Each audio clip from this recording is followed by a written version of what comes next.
Good evening. Stenographer भर्ती परीक्षा की तैयारी कर रहे सभी कैंडिडेट्स का सक्सेस ग्रुप में बहुत बहुत स्वागत है। आप सभी के लिए बहुत अच्छी खबर है और वो ये है कि स्टाफ सिलेक्शन कमीशन ने स्टेनोग्राफर एग्ज़ाम 2020 का नोटिफिकेशन जारी कर दिया है। तो आज के इस वीडियो में हम बात करेंगे इम्पॉर्टेंट डेट्स के बारे में, वैकेंसी के बारे में, एज लिमिट क्या है इसके बारे में, एलिजिबिलिटी और एग्ज़ाम पैटर्न क्या है, सिलेक्शन प्रोसेस क्या रहेगा और स्किल टेस्ट को कैसे क्वालिफाई करेंगे, इन सब बातों के बारे में विस्तार से डिस्कस करेंगे। इसके अलावा हम आपको ये भी बताएंगे कि प्रीवियस ईयर्स 2016, 17 और 18 का कट ऑफ क्या रहा है, जिससे आप सभी को एक रफ आइडिया हो जाएगा कि किस लेवल की तैयारी करनी है रिटेन को क्वालिफाई करने के लिए। तो चलिए वीडियो शुरू करते हैं। वीडियो अच्छा लगे तो इसे लाइक कर दीजिएगा। अगर चैनल को पहली बार विजिट कर रहे हो तो सब्सक्राइब ज़रूर कर लीजिएगा और बेल आइकन भी प्रेस कर दीजिएगा ताकि ऐसी ही जानकारियां जो भी आपको लेटेस्ट अपडेट्स हैं वो लगातार मिलती रहें। तो चलिए वीडियो शुरू करते हैं। तो ये नोटिफिकेशन आपके सामने है, stenographer grade C and grade D examination 2020। अब इसमें पहले इंपॉर्टेंट डेट समझ लीजिए। ऑनलाइन एप्लीकेशन 10 अक्टूबर से 4 नवंबर 2020, यानी आज से ऑनलाइन एप्लीकेशन शुरू हो गया है। लास्ट डेट है 4 नवंबर 2020। Last date and time for making online payment, ये 6 नवंबर 2020 तक आप ऑनलाइन फ़ीस का पेमेंट कर सकते हैं। ऑफलाइन चालान जो है वो 8 नवंबर तक आप पेमेंट कर सकते हैं और पेमेंट थ्रू चालान ये 10 नवंबर तक आप कर सकते हैं। और इसका जो कंप्यूटर बेस्ड एग्ज़ाम है ये 29 मार्च 2020 से 31 मार्च 2021, ये डेट्स आप नोट कर लीजिए। कंप्यूटर बेस्ड एग्ज़ाम जो होगा आपका वो 29 मार्च 2021 से 31 मार्च 2021, यानी 29, 30 और 31 3 दिन का ये एग्ज़ाम होगा। अब आइए बात कर लेते हैं, नेक्स्ट है इसके बाद वैकेंसीज़ की। तो देखिए, हमेशा एसएससी में वैकेंसी कभी भी नोटिफिकेशन में नहीं दी जाती है। वैकेंसी जो हैं वो टाइम टू टाइम बदलती रहती हैं और वैकेंसी टेंटेटिव होती हैं। फिर भी मैं आपको बता दूं 2018 में 1464 वैकेंसीज थी। 2018 में 1464 वैकेंसीज थी, जिसमें 473 वैकेंसीज जो हैं वो ग्रुप सी के लिए थी और 991 वैकेंसी जो थी वो ग्रुप डी के लिए थी। तो 2020 में भी इसी के अराउंड आप एक अप्रॉक्सीमेट फिगर आप लेके चलिए कि 2000 के आसपास वैकेंसी जो है वो आने वाली है। अब इसमें मैंने आपको बताया कि रिटन टेस्ट जो है आपका 31 मार्च को हो जाएगा और उसके 3-4 महीने बाद जो आपका स्किल टेस्ट भी होगा। इसका मतलब यह है कि आपके पास शॉर्ट हैंड की प्रैक्टिस के लिए 3 महीने ये और उसके बाद जो है 4 महीने वो, तो 7-8 महीने का समय है। तो स्किल टेस्ट को आप अच्छे से प्रैक्टिस करते रहिए। शॉर्ट हैंड की प्रैक्टिस अभी से शुरू कर दीजिए, क्योंकि अगर आपने स्किल टेस्ट क्वालिफाई कर लिया तो समझ लीजिए कि आपका सिलेक्शन 100% श्योर है, सिलेक्शन हो जाएगा।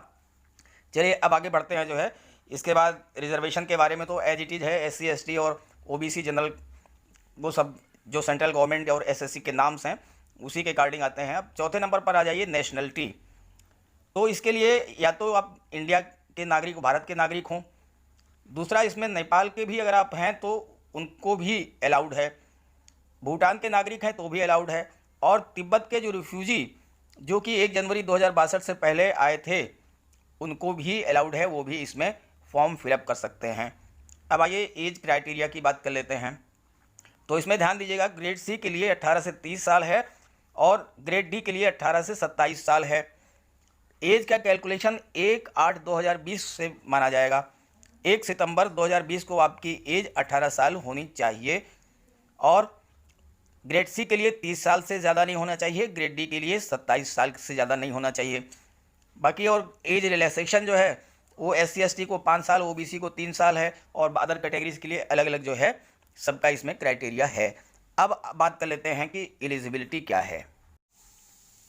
एलिजिबिलिटी की बात करें तो candidate must have pass 12th standard, यानी आपको इंटरमीडिएट 12वीं पास होना चाहिए इसमें जो ख़ास बात है वो आपके समझने की है, वो मैं आपको बता रहा हूँ कि जो आप 12th पास है तो वो आपके पास 1 अगस्त 2020 को आप इंटरमीडिएट के आपके पास होने का सर्टिफिकेट या मार्कशीट होनी चाहिए।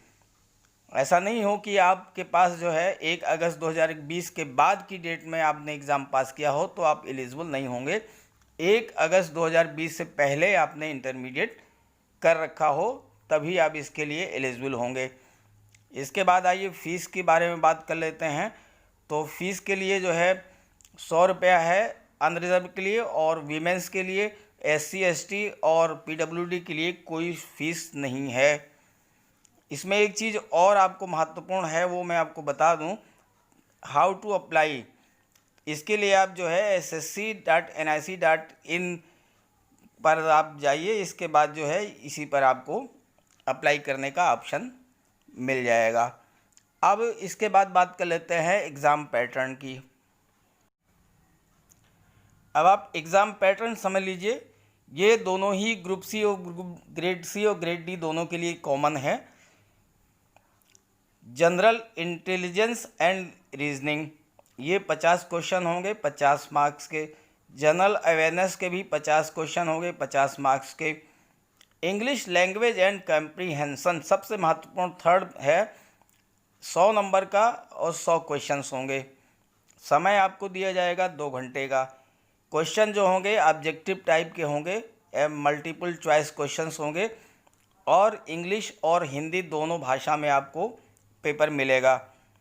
दूसरी महत्वपूर्ण बात यह है कि 0.25 marks for each wrong answer, यानी कि 1/4 इसमें नेगेटिव मार्किंग है। तो ये है आपको जो है कंप्यूटर बेस्ड एग्ज़ाम होगा, और कंप्यूटर बेस्ड जो एग्ज़ाम होगा उसके आधार पर जो मेरिट बनेगी उसी के बाद आपका स्किल टेस्ट कराया जाएगा।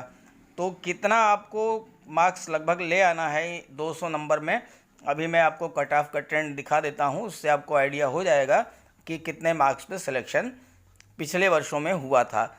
अब बात कर लेते हैं स्किल टेस्ट के बारे में। आपके सिलेक्शन के लिए स्किल टेस्ट बहुत ही महत्वपूर्ण है। आपने रिटन क्वालिफाई भी कर लिया हो, अगर आप स्किल टेस्ट को क्वालिफाई नहीं कर पाते हैं तो फिर नहीं हो पाएगा। Candidates who are shortlisted in a CB will be required to appear in the skill test. अगर आपने कंप्यूटर बेस्ड एग्जाम क्लियर कर लिया है तो आपको स्किल टेस्ट के लिए अपीयर होना। अब इसमें ध्यान दीजिएगा, candidates will be given 1 dictation for 10 minutes in English और हिंदी। आपको 10 मिनट का एक डिक्टेशन दिया जाएगा इंग्लिश में या हिंदी में, जैसा आपने ऑप्शन दिया हो। At the speed of 100 word पर मिनट, 100 वर्ड पर मिनट की स्पीड से आपको 10 मिनट का एक डिक्टेशन दिया जाएगा। अगर आपने हिंदी ऑप्ट किया है तो हिंदी में, अगर आपने इंग्लिश ऑप्ट किया है तो इंग्लिश में। अब इसके बाद देखिए एक चीज़ और बताई है कि 100 वर्ड पर मिनट की स्पीड से स्टेनोग्राफर ग्रेड सी के लिए, 80 वर्ड पर मिनट की स्पीड से स्टेनोग्राफर ग्रेड डी के लिए 10 मिनट का डिक्टेशन होगा। इसके बाद आपको कंप्यूटर पर उसी को टाइप करना होगा। टाइम कितना दिया जाएगा? स्टेनोग्राफर ग्रेड डी के लिए अगर इंग्लिश में है तो 50 मिनट का, और अगर ग्रेड डी के लिए हिंदी में है तो आपको 65 मिनट का समय दिया जाएगा। जबकि स्टेनोग्राफर ग्रेड सी के लिए इंग्लिश में 40 मिनट का और हिंदी में 55 मिनट का समय आपको दिया जाएगा। और जो कैंडिडेट छूट के लिए एलिजिबल हैं उनको जो है अलग से टाइम दिया जाएगा 70, 90, 55 और 75 मिनट का। इसमें एक चीज़ और भी है, ध्यान दीजिएगा कि candidate who are to take the stenography test in Hindi will be required to learn English stenography and vice versa. अगर आपने हिंदी में स्टेनो का टेस्ट दिया है तो आपको इंग्लिश का सीखना पड़ेगा। अगर आपने इंग्लिश में टेस्ट दिया है तो आपको हिंदी का सीखना पड़ेगा। कहने का मतलब ये है कि आपको दोनों ही लैंग्वेज का आना चाहिए स्टेनोग्राफी। अब बात कर लें मोड ऑफ सिलेक्शन की। देखिए कंप्यूटर बेस्ड एग्जाम में मिनिमम क्वालिफाइंग मार्क्स भी इसमें हैं। अनरिजर्व के लिए 30%, OBC EWS के लिए 25%, other category SC ST PWD DSM के लिए 20%। अगर रिटन में इससे कम मार्क्स आते हैं तो फिर आपको शॉर्टलिस्ट ही नहीं किया जाएगा। तो मिनिमम इतने मार्क्स तो लाने ही हैं। इसके बाद जब आप इतने मार्क्स, इससे ऊपर मार्क्स आ जाएंगे तो फिर आपको मेरिट के आधार पर ग्रेड सी और ग्रेड डी के लिए जो है आपको शॉर्टलिस्ट किया जाएगा और उसके बाद फिर आपका स्किल टेस्ट कराया जाएगा। Thereafter DV and medical and thereafter आपका ज्वाइनिंग होगी। तो अब बात कर लेते हैं प्रीवियस ईयर का ट्रेंड क्या रहा है। देखिए, कट ऑफ का ट्रेंड किसी भी एग्ज़ाम में वो वेरी करता रहता है, डिपेंड करता है कि वैकेंसीज कितनी ज़्यादा हैं या कितने लोगों ने फॉर्म फिल किया है, इस बात पर डिपेंड करता है। तो जैसे 2016 की बात करें, अनरिजर्व की कट ऑफ 120 थी, 17 में बढ़ के 141 हो गई, 18 में फिर 138 हो गई। ओबीसी की 111.5 थी, 17 में 138 हो गई, 2018 में 133 हो गई। एससी की जो कट ऑफ है 107.5 थी, 2017 में 127 हो गई, 2018 में 119 हो गई। ये ग्रुप सी की बात कर रहा हूँ, ग्रेड सी की बात कर रहा हूँ। एसटी की जो कट ऑफ थी 90.25 थी, 17 में 121 हो गई और 18 में 105 हो गई। ऐसे ही ओएच की 90 थी, 2017 में 100 हो गई, 2018 में 90 हो गई। बीएच कैटेगरी की 89.5 थी, 100 और फिर इसके बाद 88। तो ये 2017 और 18 का जो आप ट्रेंड देखें तो ये ऑलमोस्ट एक जैसा है। 17 और 18 में बहुत ज़्यादा परिवर्तन नहीं हुआ है, एक दो नंबर का ही फ़र्क है। 41, 141, 138, 128, 133, 127, 119, 101, 105। तो फिलहाल आपका जो 2020 का ट्रेंड है, आप 2020 के लिए भी मान लीजिए कि जो है 2017 और 2018 इसी के आसपास रहेगा, इससे कम नहीं जाएगा। 2016 आप भूल जाइए, इतना कम नहीं जाएगा। अब जो कट ऑफ जाएगी 2017 या 2018 के आसपास रहेगी। तो इसी को आप ध्यान में रखते हुए इसी के अकॉर्डिंग आप तैयारी कीजिएगा। अब बात कर लेते हैं ग्रेड सी डी की। तो डी की बात करें तो अनरिजर्व की 2016 में 107, 17 में 134, 18 में 134। यहाँ भी देखिए 17-18 का सेम है। ओबीसी की 99.9, 124, 130। एससी की 94, 123, 113। एसटी की 74, 106, 97।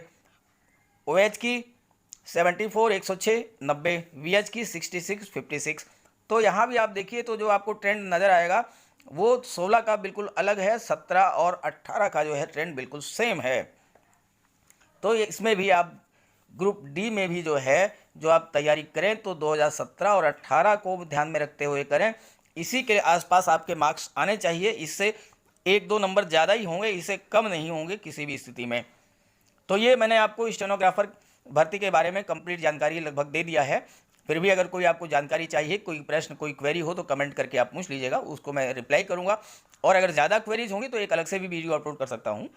तो अच्छा लगे वीडियो तो लाइक करके और ज़्यादा से ज़्यादा शेयर ज़रूर कर दीजिएगा ताकि सभी को जानकारी हो जाए। Okay, thank you.